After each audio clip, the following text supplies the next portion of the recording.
Here's another PhD student, Othusitse Lekoko, who's working in northern Botswana.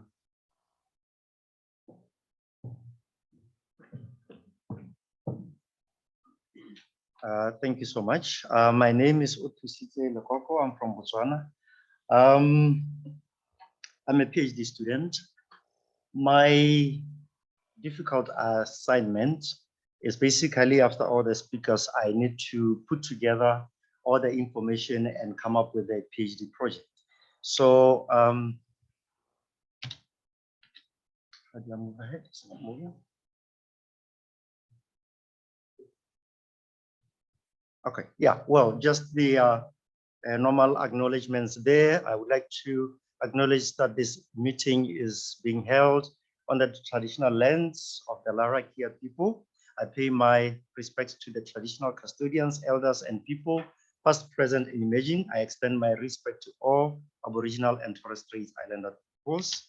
And the acknowledgements, of course, support from all these organizations towards my PhD. So basically what I would like to do is just to give you an idea of my research objective so that then you can have an appreciation of exactly what is it that I have to do following all the expert knowledge that has been shared throughout the conference. First of all, I'd like to characterize the contemporary fire regimes of the northern Botswana as has been presented before. And then I assess the effect of a 30-year fire history on tree biomass so that then we can inform the development of savanna burning carbon sequestration approach. Then we would want to estimate the quantum of carbon credits that could be delivered under improved fire management and abatement regime, that basically between the early dry seasons and late dry season burning. And then we could then see if we can have a sustainable community-based fire management framework in that region.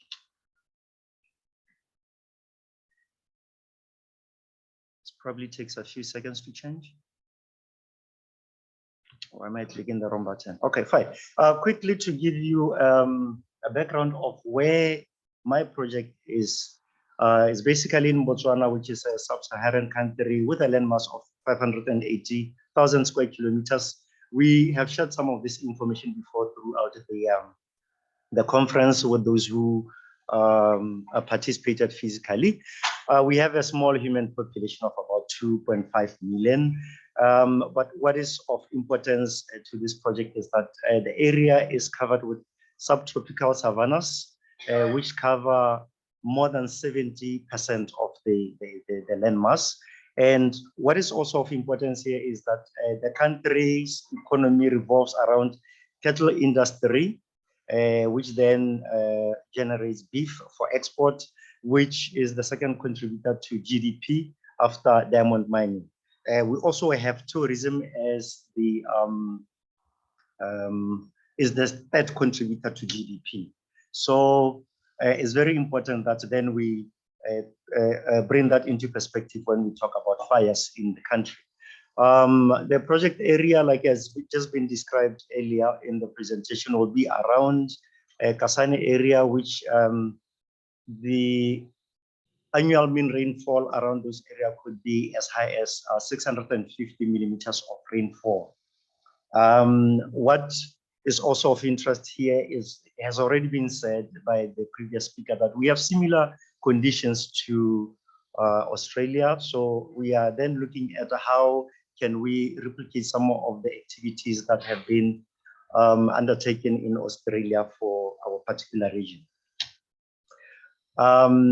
Further with the information around the region is that we have about 6 forest reserves in the Chobe National Park in the region, with then other land tenures surrounding those forest reserves and the national park. But the whole area is very rich in biodiversity, which is what is basically driving the tourism sector. And the tourism sector is also what is providing a lot of jobs in that area. The agricultural activities in terms of people's livelihood is we have very low pastoral productivity in the area because it will be incompatible with wildlife-based tourism.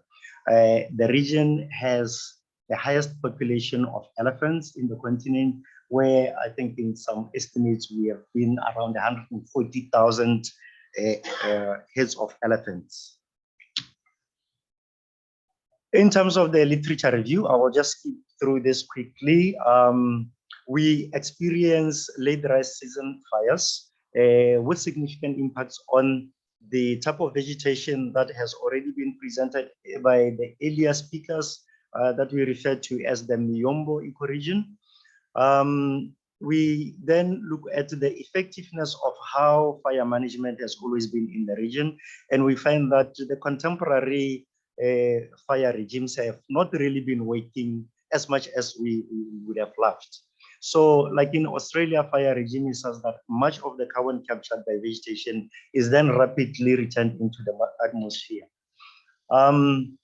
In terms of the fire activity, you would find that Botswana being a neighbor to countries like Namibia, Zimbabwe, Zambia, Angola, and of course we have Mozambique in the Far East.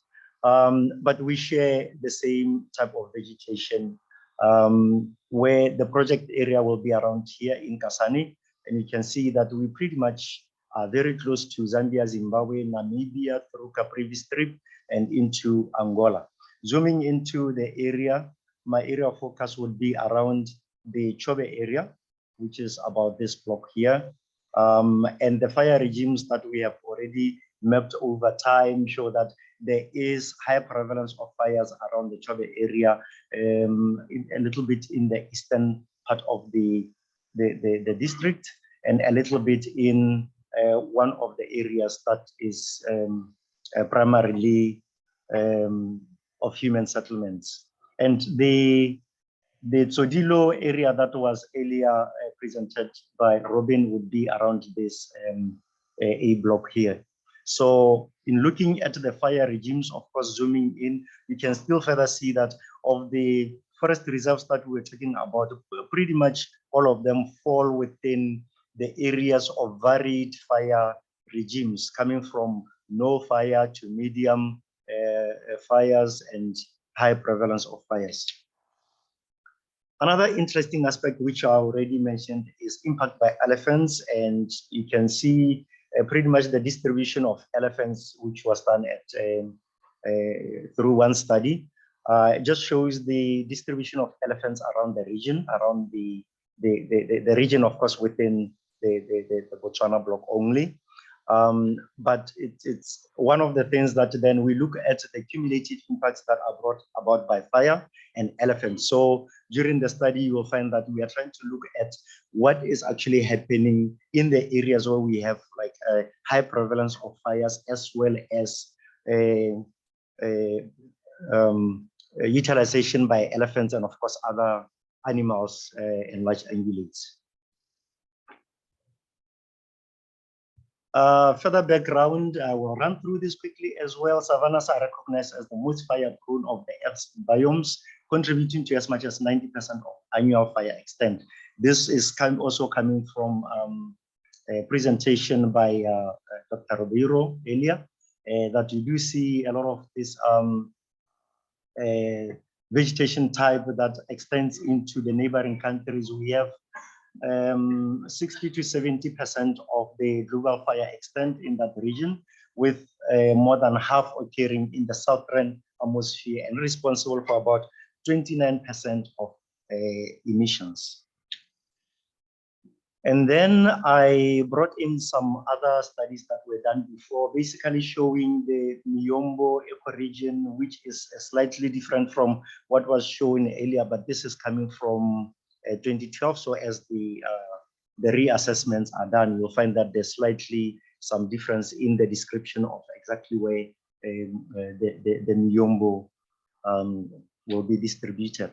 But with a focus in the Chobe region, I extracted only that blob that then describes my Miombo vegetation type. Of course, I have other types that would be the Mopani woodlands.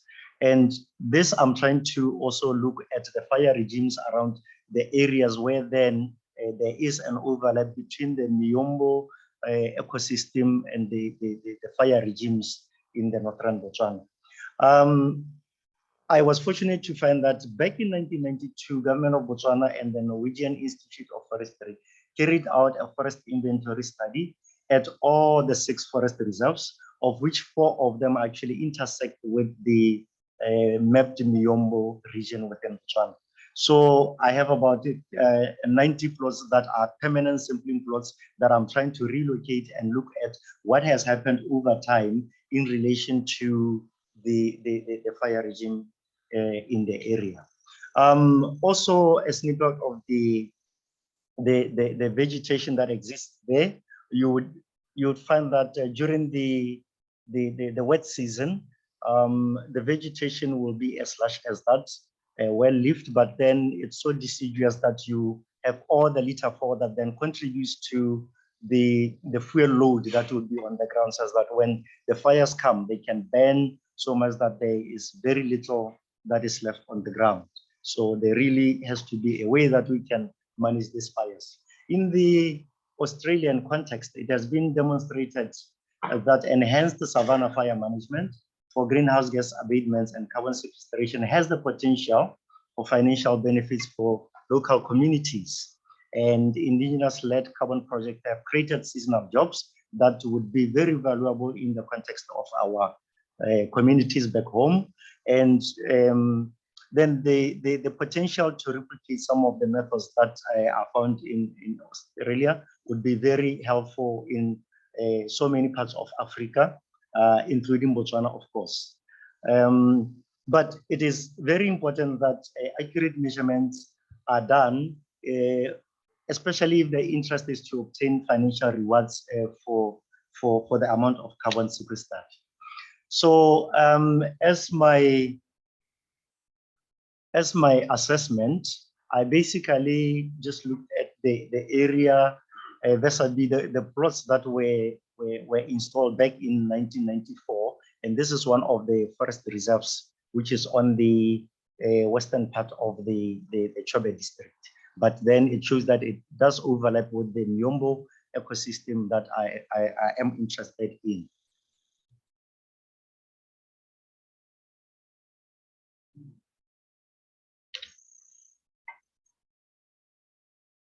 Basically, that's a satellite image that I wanted to superimpose those points within the forest reserves, the 6 forest reserves, as well as within the Miombo ecoregion. The fire frequency over the years, this is a 20-year fire frequency map, then basically looking at where all these points will be falling in regards to the fire regime around the area. And then I went to locate all these plots. And so far, the blue ones are the ones that I have already been visited, and the red ones are the ones that I still need to visit. But of course, I'm focusing on the ones that are within the Miombo ecoregion only.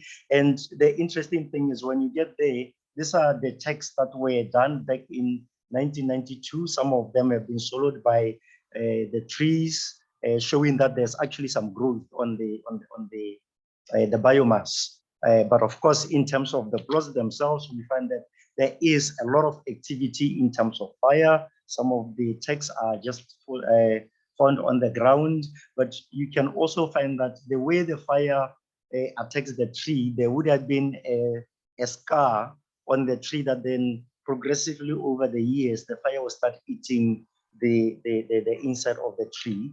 And when you look at it, you can find that there is that progressive damage to the tree, which we could attribute to elephants, but others would say, no, this is not elephants. But then at the end of the day, you do have that exposed cambium that at the end of the day, you have the tree bent down. There's also evidence that there is digging of some species, especially by elephants. These are elephant tracks, and they dig out some of these small brachystegia species and browse on the roots or chew the roots. And also going around, we find that there are a lot of trees that have been knocked down by elephants. This is one tree, another one is here, another one is there. But there's also human beings that then chop down these trees. And after the trees dry up, they come back to collect that as firewood. The challenges that I basically incur there is I don't have much of calibrated data so that then I can characterize my biomass, but I'm still looking at options to use remote sensing techniques, and that would be optical or radar or LiDAR type of products. And so far, radar has provided that opportunity of remote sensing and has successfully been tested for biomass estimation in various forest types.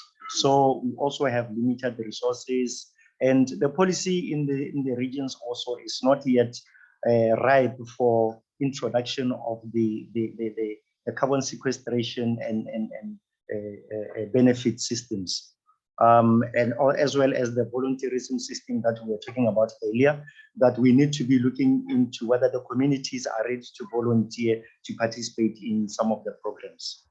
The potential impacts here is we would have enhanced the community livelihoods, improved fire management with potential shifts in the fire regimes, policy guidance and incentivized community-based frameworks, a whole lot of other benefits, including opportunities for knowledge sharing between the countries in the region. That would end my first check presentation. Thank you for your questions. Okay, I have a question for OT. From the plots that you have actually sampled, can you make an observation, a general observation about, is there a difference between those Miombo plots that have been burned frequently and those that have not been burned frequently? Is there any obvious sort of difference in the structural outcome?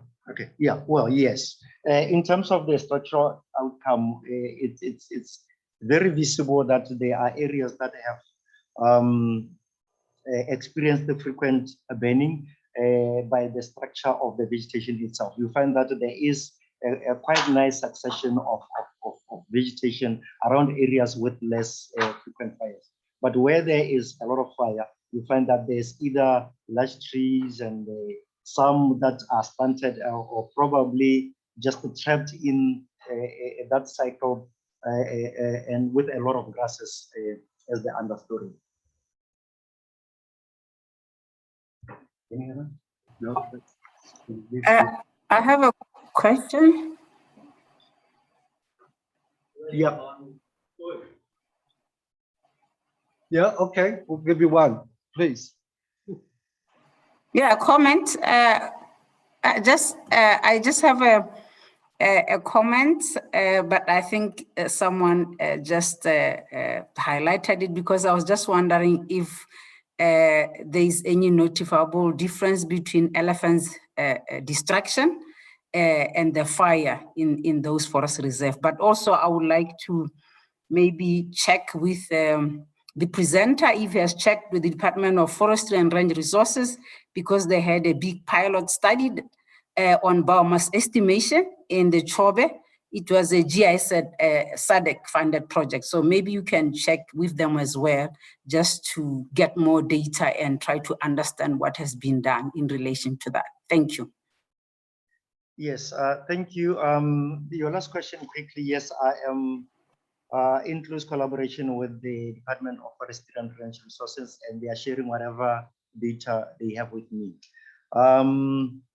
The other question in terms of the obvious observations regarding elephants is that yes, where there has been presence of elephants, you'll definitely see a lot of broken branches, broken trees. But then in terms of fire, it's very difficult to discern as to exactly what caused the tree to die before it was actually consumed by fire.